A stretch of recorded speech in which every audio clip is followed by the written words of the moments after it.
Hey, it's Mike. Thanks for tuning back in. Today's Friday, and while I have some Attic Find Friday stories, I thought I would talk a little bit about gambling in the hobby because it is a massive topic that nobody wants to talk about. Sports Card Dad talked about it a couple of years ago. I don't know how long ago that was. It feels like not that long ago, but it's 2 to 3 years ago, I guess. And how he had a problem at that time and what he was doing to address it, and he's done some follow-ups. And I've talked about it a few times as well. The last time I talked about it, maybe a year ago, though, there were no real solutions dedicated to the hobby. And I'm going to get into that. But I want to talk about what prompted this, first of all, and what it brought about. And on Reddit, a Reddit user named Suspicious Diver 2608 posted that her husband had gotten out of control. All she was asking for was advice on selling his collection.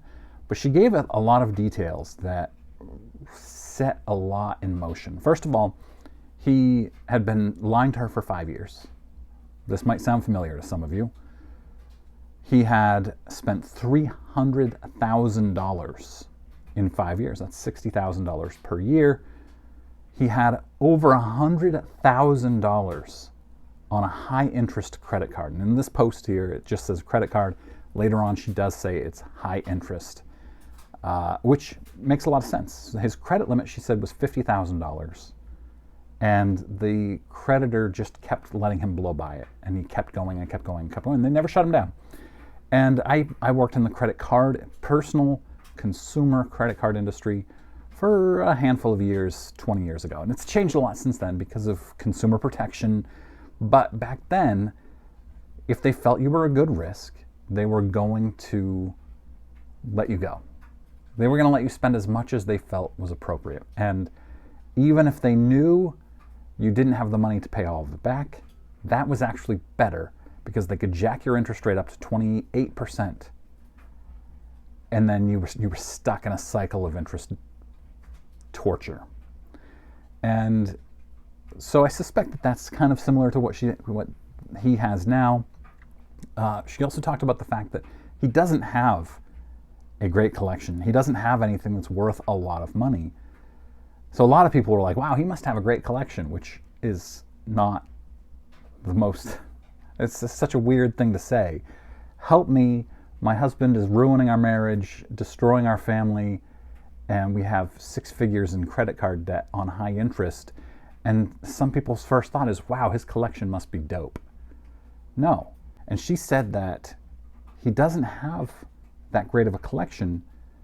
He doesn't have any big ones, but he keeps buying in, hoping to get that lottery ticket that's going to save him and pay off all of his debt. It is so difficult for me to go into Target and not buy a blaster box or a mega box, or go into my sports card shop, my LCS Don Sports Card Center, and not buy a hobby box. But I don't. It's rare anyway. I buy maybe 5 boxes a year. And when I open them, I get that feeling. I get excited about it. But then the disappointment after reminds me why I shouldn't do this. It's largely pointless for my hobbying. For me, I want to have cool cards that mean something to me. I don't care about selling. I don't want to sell. For a lot of people, it makes a lot of sense. You can buy, and then you can sell, and you can turn a profit. This guy's not turning a profit. In fact, his wife said, the person who posted this said that he is selling 1 card at a time at a much slower rate than what he's buying. So he's adding to his collection and adding to their debt at a much more rapid pace than he's able to sell the cards off. And so she's trying to find out, how do I sell everything? How do I encourage him? How do we consign it?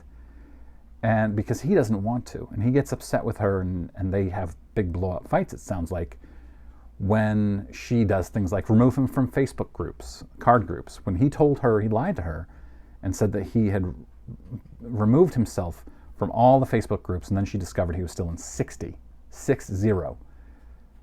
sports card Facebook groups. And those Facebook groups are tough. And then you think about, he talked about him being on Whatnot and selling cards on Whatnot, and how he has the best reviews on Whatnot, or maybe buying on Whatnot. Do you get reviews on Whatnot for buying? I don't know. I haven't been on Whatnot in a couple of years. But, part of the problem with Whatnot is these sellers who put a timer on, you've got 30 seconds to buy this card, and then they tell you this card's worth $15, and you can get it here for $4. And you either have to believe them, or at least that's what the mentality is. And I know people are going to say, you don't have to believe them. I understand that. But some people think, I don't have time to comp this. I just have to trust my favorite dealer that I trust. And it's crazy. These cards are not, they would not be selling them for $4 if they were worth $15, at least not intentionally. But that's the gambling mentality. Do I gamble? Do I buy this break into this break? And she mentioned also that on her statement, she saw random card in break on statement. And she asked, does this mean he doesn't even know what he's getting? And I assume it does. I might be mistaken. Somebody who's really into breaks, help me understand what random card in break means. I think that's a straight up gamble. You will get what you get and you won't get upset, as my wife used to say to our kids. There is a massive gambling problem. There were a lot of people who responded to her saying, wow, this feels like me. Imagine if one of them was her husband. A lot of people said, I really relate to this.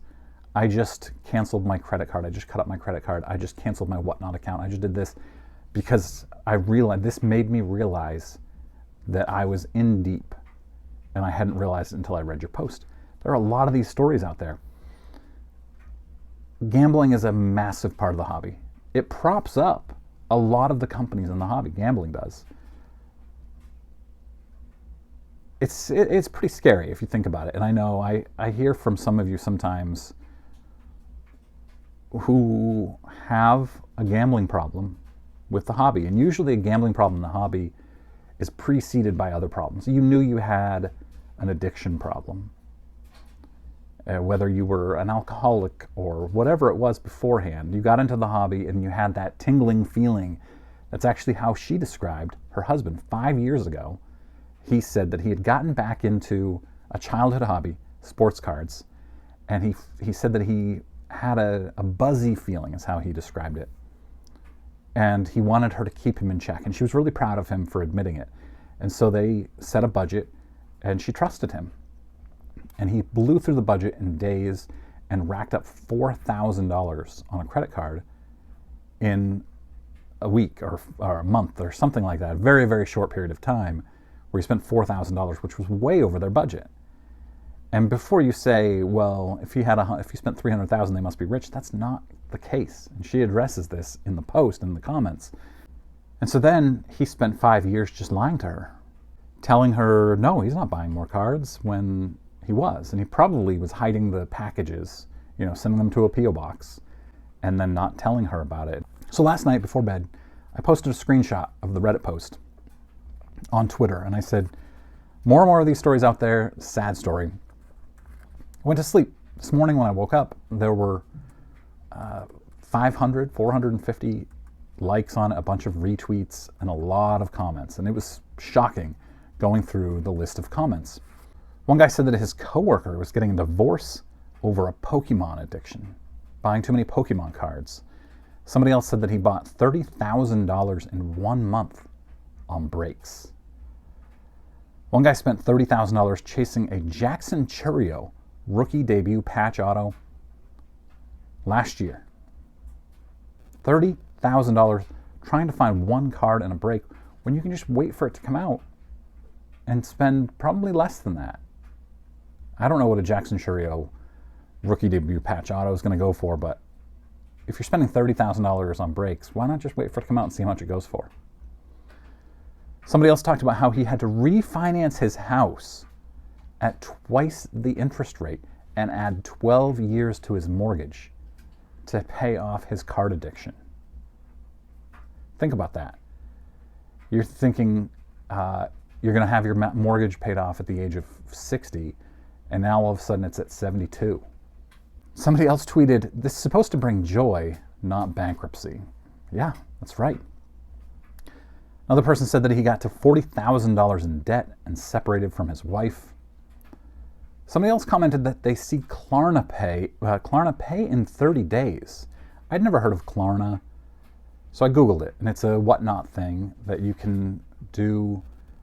This guy was saying that he's seeing a lot more people in whatnot breaks and auctions or whatever doing Klarna Pay, and it's you pay in 30 days, and if you pay it within 30 days, there's no interest. And now I tried finding out what is the interest rate after 30 days, but because it's so difficult to find out what is the interest rate without actually applying for it, I'm guessing it's very, very high.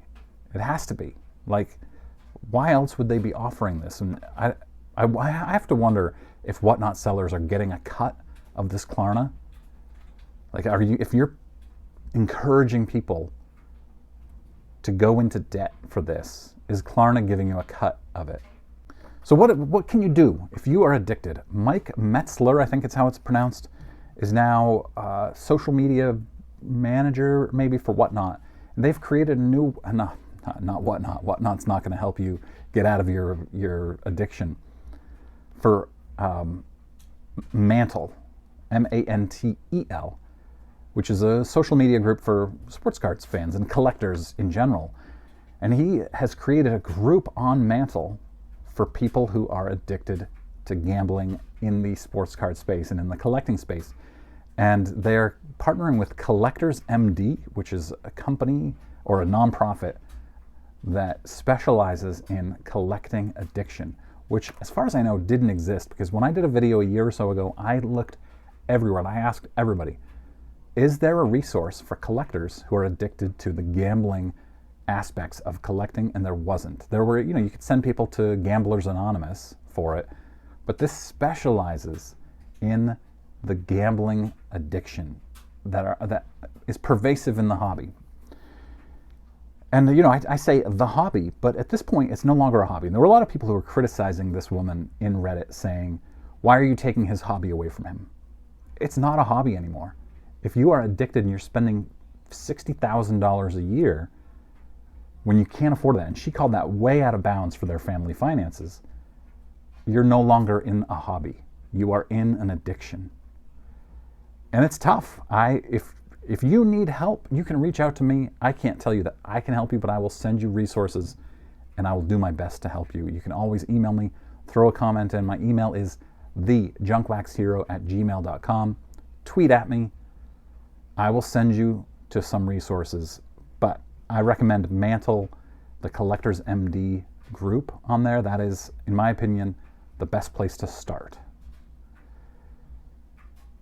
That's all I've got for today, guys. I hope this helps somebody. One person. If this helps one person, I would love to know. I hope you guys have a great weekend. I will see you all soon.